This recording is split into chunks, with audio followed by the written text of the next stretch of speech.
Welcome, today in front of me Nokia C31 and I'll show you how to mute notification sound on this device.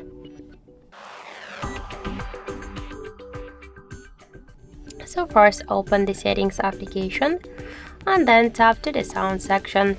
So you'll see here ring and notification volume panel. To mute notifications you can slide these dots on the volume panel, but by this way you will mute not only notifications but also the ringtones on your device. And if you want to stay with the ringtones and mute notifications, you should unmute this volume panel and scroll down to default notification sound. So now we should switch your currently sound to none. Tap to OK, and by this way you can mute notifications and you will stay with the ringtones. So you can choose one from these two different ways. That's it. Thank you for watching, and if you find this video helpful, don't forget to leave a like, comment and to subscribe our channel.